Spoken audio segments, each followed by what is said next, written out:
I would like to talk about importance of wildlife to the economy of Kenya and other countries. First, these wild animals earn us foreign exchange. As visitors, as tourists come and visit our country, they pay money which helps our government in the government to employ the poachers so as they to stop poaching. Okay, fine. I think my students are done now. We can give a chance to other schools so that we can hear from them. Okay, is Haiti there? Ken Scoff, are you there? Yes, I'm there. George. Sorry, what happened is like there was a problem with the generator, but it is solved, so we're ready. Okay, great. Endangered species of frog. Fauna and flora, CITES, it exempts itself from the ban on Hawksbill, among others. Likewise, Cuba exempts itself, giving rise to a convert trade opportunity.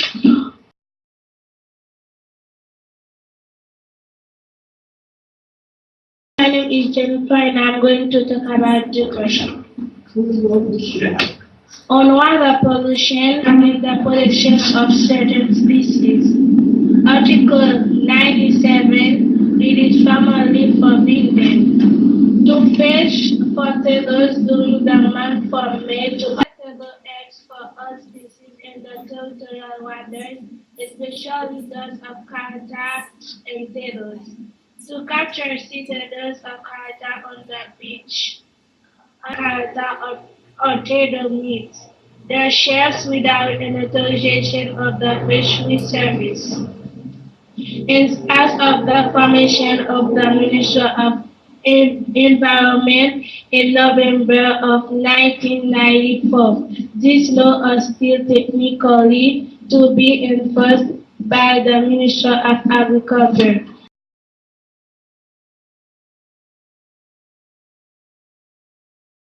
George? Yes? Yes, I don't know if everyone hear perfectly what they say, but I'll try to quickly summarize if we have time. What you think about it? Yes, I think that would be great. Okay, so Jennifer married Noble's Law and Nadine, they were talking about the Hawksbill life here in Haiti, about all the species being threatened because of the commercialization of the carapace of their eggs and everything. And Jennifer was also talking about the laws that were in place under Mr. Duvalier, that was the president of Haiti. One of the decrees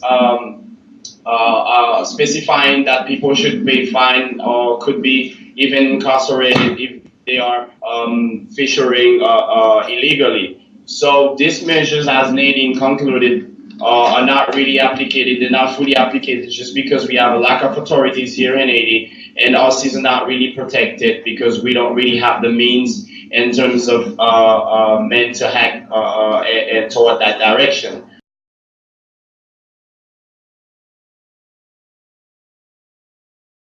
My parents were born in Guyana, South America. I am 9 years old, and I have attended PS316, the Elijah G. Stroud Elementary School, for the past 6 years. I am in the 4th grade. PS316 is located in Crown Heights, which is a subdivision of Brooklyn, New York City. At PS316, there is rigorous academic work, but we go beyond reading, writing, and math, and offer programs in art, music, and sports. These activities are closely tied to our field trips, which serve as extension to what we learned in our classrooms. We work hard at developing ourselves into critical thinkers with a global perspective.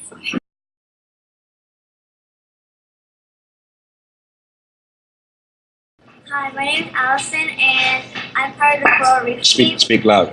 Hi, my name is Allison and I'm part of the Coral Reef team, and these are my two assistants that are helping me, and their names are Lizette and Leslie. And we are working on this, we're working on a diorama of 2 boxes that are based on the unhealthy coral, and this is the box right here next to me that Leslie's holding of the help the coral reef because this is the first of all there are major crisis and we first of all we're trying to make it be better, like for example try to be healthy again, but then we're making that creation right here, but there's nothing really much, but this is what we're working on so far.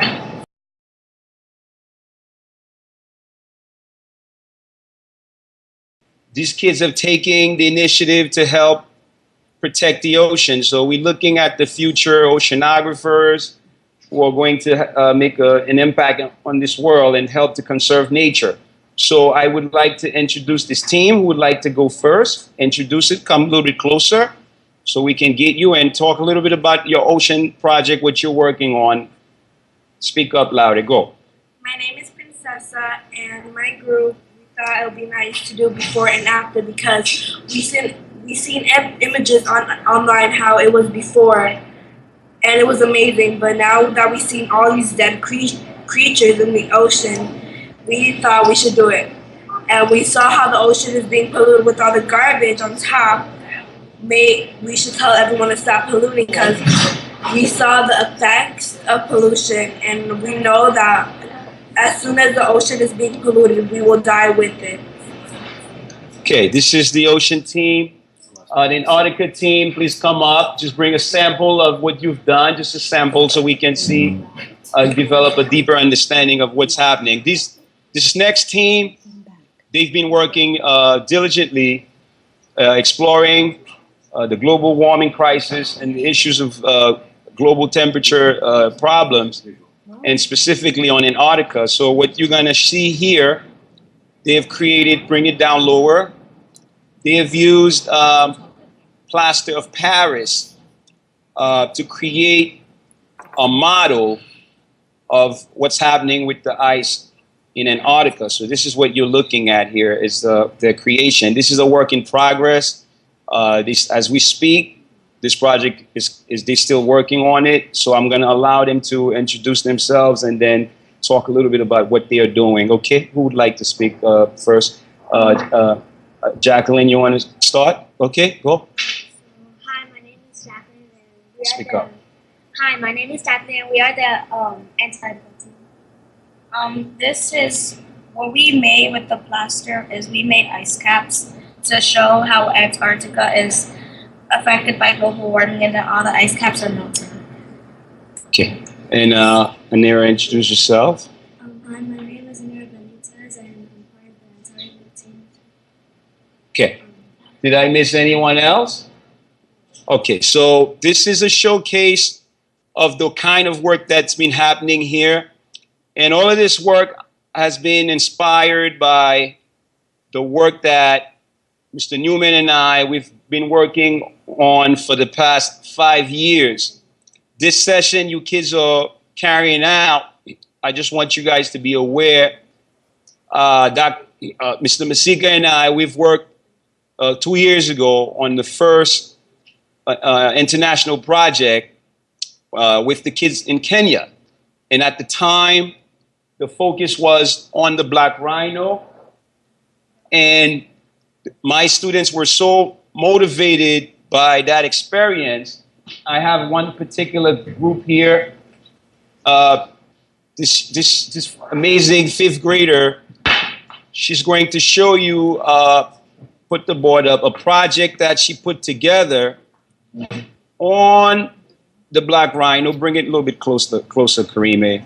This here is sort of like a tapestry of the kids, and based on their own motivation. No one forces them to go home, to carry out this research, to go to the internet, to dig up these artifacts and learn about the rhino crisis. So our philosophy is very simple. Never be mindful that only take a handful of committed citizens to change the world. Indeed, it's the only thing that ever has. And that's Margaret Mead. And this is our philosophy going forward. And I do believe you kids all over the world You guys are pioneers, and be proud of yourself, because it will take you kids, this generation, to bring about a paradigm shift in what it means to help protect nature and conserve our planet, because this is all we got. Again, this is a sample of the work that has been done here in the lab. All right, so let me show you the Alchemist Club here. We just have a sample of them here. The whole club is not here, but this is the kind of work that we've done here, just to move forward with where time is going. So this is our introduction. So I hope you guys enjoy it and are inspired by this work that's going on here. And we're looking forward, I'm looking forward to work with all the schools all over the world, especially those in Brooklyn, that's not too far, and other places near us. And especially Haiti also, because I am from Haiti. So having the opportunity to see my kindred, you know, my people over there, I can say, "Sak pase kumanoye." Yeah, I'll come back at you. Yeah. Yeah, so participer dans ce projet, ça fait un peu plaisir.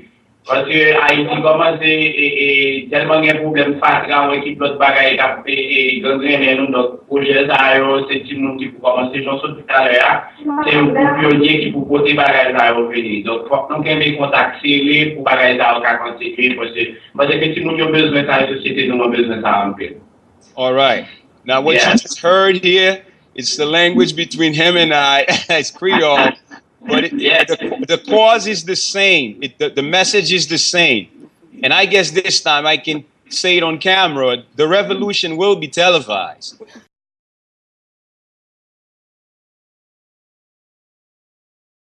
My name is Jaylon Lejean, and I'm attending the School of Integrated Learning. And all right, my name is Noble, and at MS354, we're participating in this game called Turtle Trails.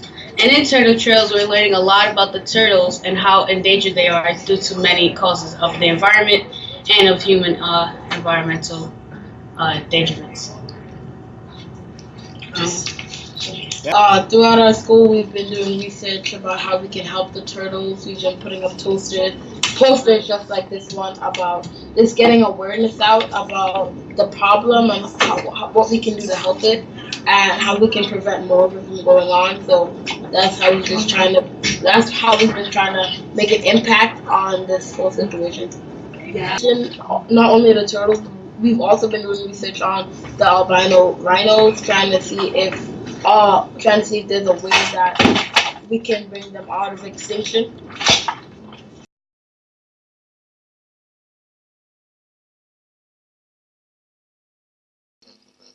Go ahead, Kenya. I think that question was directed at you.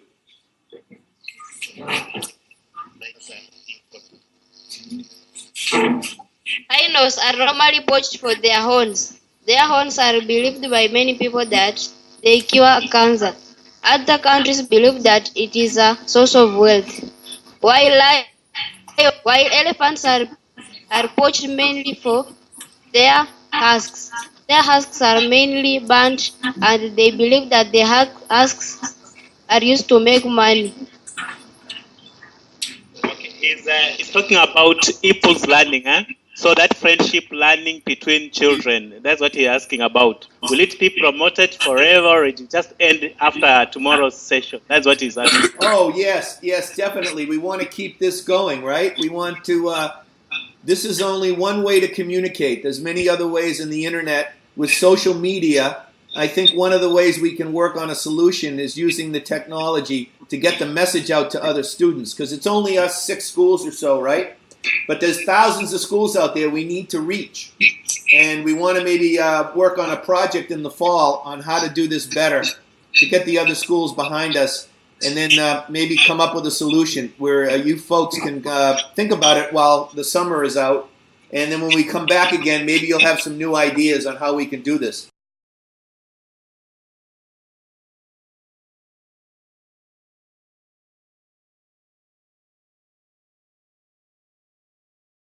All right, Mr. Benson, why don't we start? And Dr. Ornelas, maybe put your camera on so that we can see your students. Right now we're seeing just the ceiling. Sure. All right. Well, as George mentioned, I'm a marine scientist with NOAA Fisheries. That's the National Oceanic and Atmospheric Administration. And among other things, I work with large sea turtles. So the picture there you see on my icon is myself sitting behind a huge female leatherback turtle that we found in Solomon Islands. So as you can see, these are really large turtles. These are the largest turtles on the earth, one of the largest reptiles on the earth. They weigh over 1,000 pounds. They're almost 5 to 6 feet long. There's a really old animal that goes back to 80 million years ago, back to the time of the dinosaurs. It's one of the oldest surviving animals on the planet.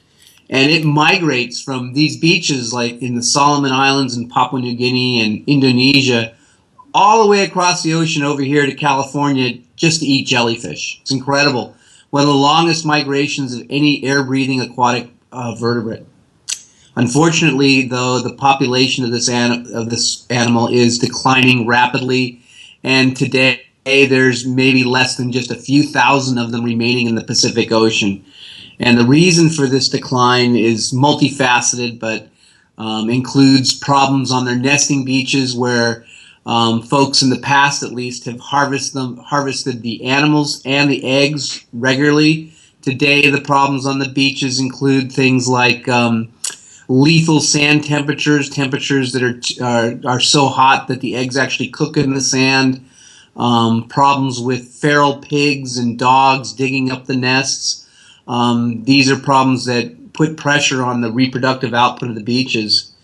But also, as they swim all the way across the ocean, about 6,000 to 7,000 miles to get here to eat jellyfish, they also encounter fishing vessels that are trying to catch swordfish and tuna that accidentally catch these turtles at the same time, and so that also puts some pressure on the population.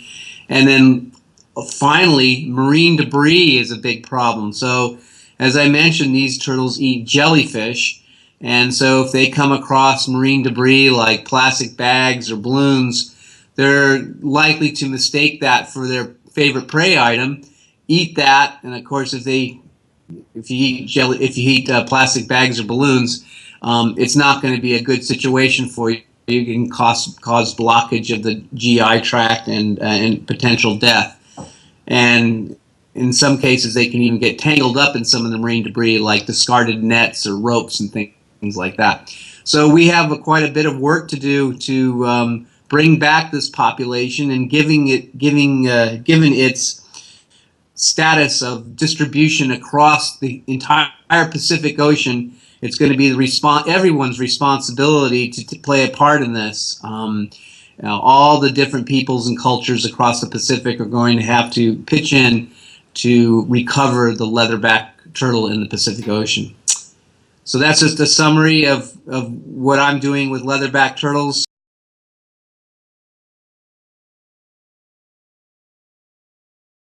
There's a little bit of a delay. I will speak slowly, but what we'll do is we'll start talking about some of the work that we're doing at AWF. Obviously, we do lots of things in addition to the poaching crisis, but what we're going to talk about today is a little bit about the animals we protect, and what we do. And so just to give everybody a really, really quick history lesson, there was lots of poaching in the 1980s. And in 1989, 1990, there was some new laws that were introduced, and a lot of the poaching went down. So we had a really good period in the 90s and the 2000s where poaching was very, very low. And in the last 10 years or so, poaching has gone back up. And so what we at AWF and many other conservation organizations did was we said, how are we going to combat this? How are we going to tackle the poaching? So we've really got 3 areas that we're working in. And if the photo has caught up with me, the 3 areas are stop the poaching, stop the trafficking, and stop the demand.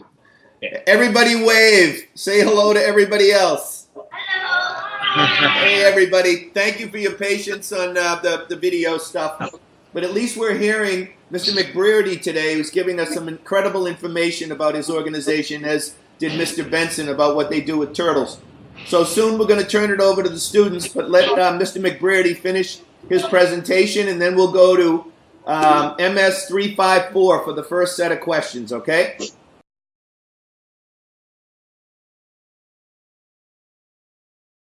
Same beach to nest. How are turtles able to return to the same beach nest? That's what he's asking. Mr. Benson, you turn on your mic, maybe? Yes, I heard part of the question. Could you, George, could you repeat it for me if you heard the whole thing? Yeah, I did. It is, how do the turtles know what beach to return to from where they were born? That's a very good question. Some of it is due to like magnetic homing. For instance, you may know that salmon, as fishes, also reach to the same streams that they were hatched in. So turtles and leatherbacks in particular can do that also. They don't necessarily always go back to exactly the same beach, but they might go to the same region or area where that beach is. But some of them actually, I've seen them lay eggs just within a few steps of where they laid eggs 10 days previously.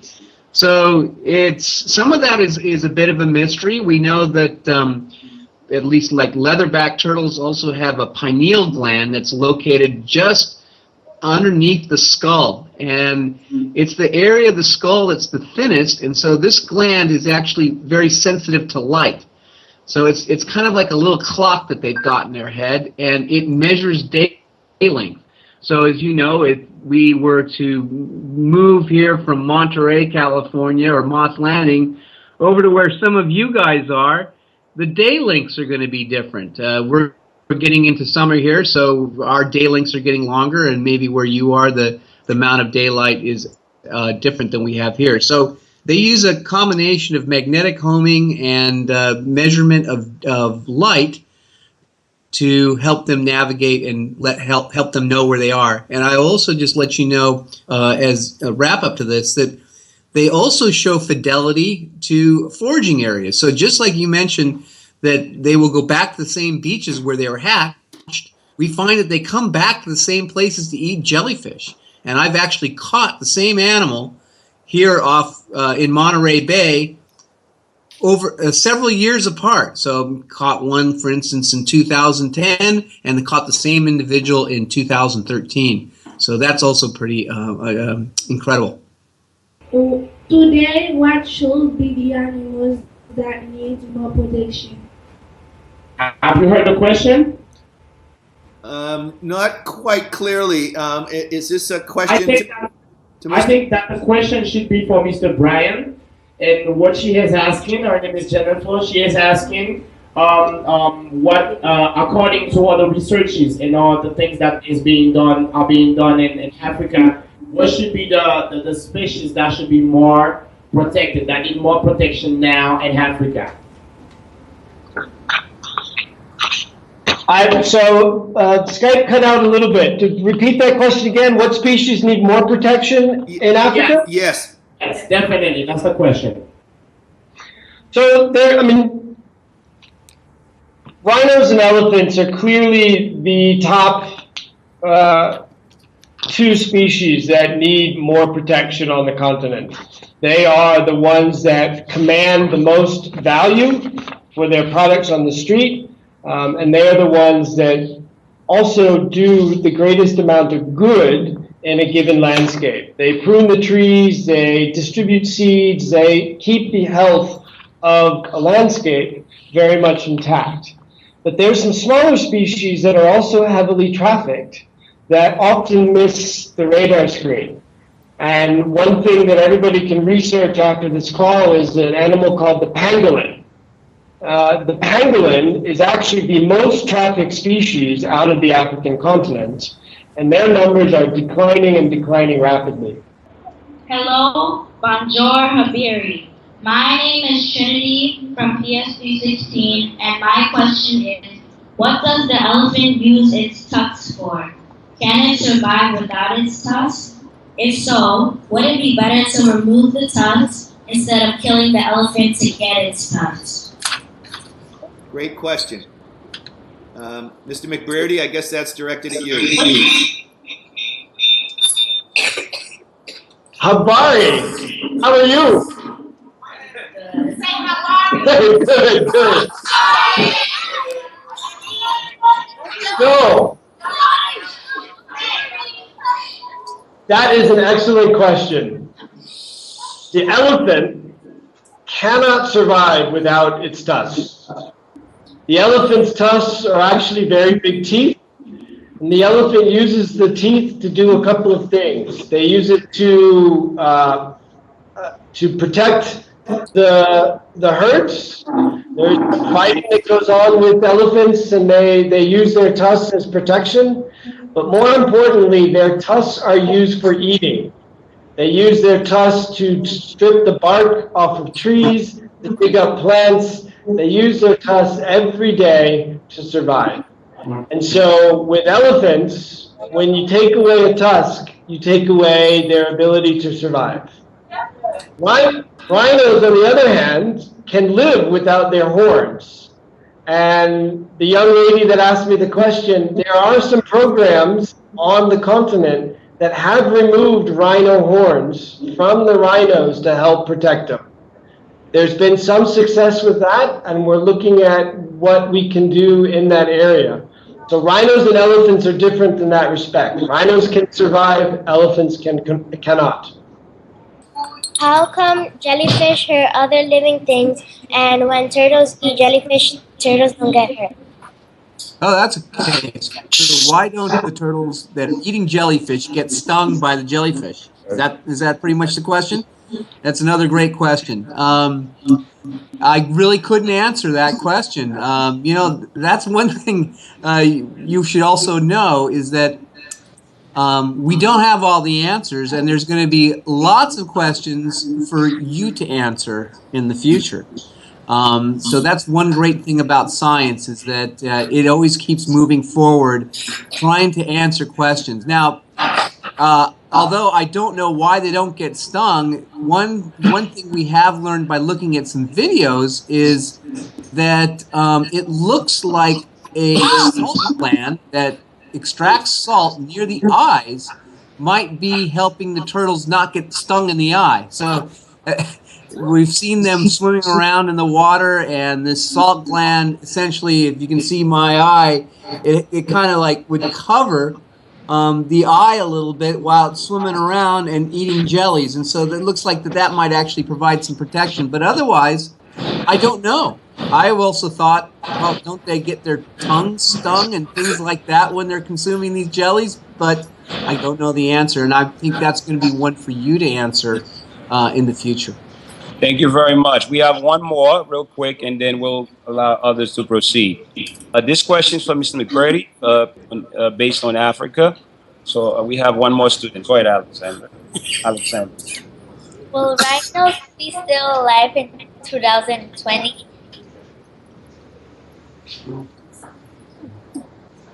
Will rhinos still be alive in 2020? That's a good question as well. We hope so. Everything that we're doing is trying to make sure that they stay alive. Like I said, there are about 25,000 rhinos alive today. And we're running at about 1,000 to 1,200 rhinos being killed a year. So I think by 2025, we should still be okay. But one thing that we need to do is we need to make sure not that you just still are alive in 2025, but that they're healthy, they're growing, their numbers are increasing, and that they can not only remain alive, but expand and grow. George, if you heard the question, could you repeat it to me? I actually didn't, so I'll have to wait to hear again. How do Hawksbill turtle engage and it stay in water? She's asking how is it that Hawksbill turtle is endangered and it stays in water? That's his question. That's our question. How is it that the hawksbill turtle is endangered, and what about it in water? It stays in water. It stays in water. It stays in water? Yeah, That's how what it stays they- in water all the time. Okay. Yeah, well, the hawksbill turtle, some populations of hawksbills are endangered. Some of the reasons are similar to the leatherback turtle, they get caught in fisheries, but also, as Brian was talking about with some of the other animals, it has a very beautiful shell, and people kill it to create all kinds of things, combs, guitar picks, things like that. All the sea turtles are exactly that, sea turtles. They spend very little time on the land, only to be hatched when they're just born, essentially. And the females will go back to beaches to lay eggs, but the male turtles will never go back to the beach. They live in the water all the time. And so, yeah, even the female sea turtles are spending only maybe 2% of their lives ever on the beach. These are aquatic animals and spend all their time in the water. And they're able to breathe by coming to the surface, correct? Yes, all the sea turtles are air breathers, just like you guys, and just like myself. They have to come up to the surface to breathe. So although they are able to dive, sometimes even like the leatherback turtle can dive to over 1,000 meters depth, very deep. They still have to come up to breathe, otherwise they would die. But nevertheless, despite that, they spend their entire life in the water. They're very, very similar to whales and dolphins, other animals that are air breathers but spend their entire life in the water. How about Ken Scoff? Do we have any more questions from Haiti? Yes, sure. What about panthers, tigers, or hyenas? Are they also treated? And how can we as students involve in protecting actively turtles and all those endangered species? I think the question was, how can we students contribute to protecting the wildlife of sea turtles? And did I get that right down in Haiti? Did I repeat that? Yeah, what she asked is that she heard about all the other animals, but didn't hear about tigers, panthers, or hyenas. And she was asking if they are not also species that are students, and how can they, as students, be more actively in protecting No. including turtles No, it is. Okay, I guess let's ask Brian on that one, Mr. McBrearty and Scott, if we could try to answer that question. There are other animals being protected beyond the lion and the elephant, and then what students might be able to do. All right, so the animals that were asked about were the tigers, hyenas, and what else? Panthers. Say that one more time, louder. Panthers. Panthers. Okay. But anyway, I think one more question. I know that I would just also mention that's a great point, George. And then this affects all of us too. It's not just the animals. So as some of you might already be aware, that there's a big problem with garbage and plastic getting into the ocean, and as a consequence, some of the fish that you might be eating today, tomorrow, or in the future could have plastic in it. And of course, if you start eating plastic, that's not going to be a very good thing. So we are indeed all connected.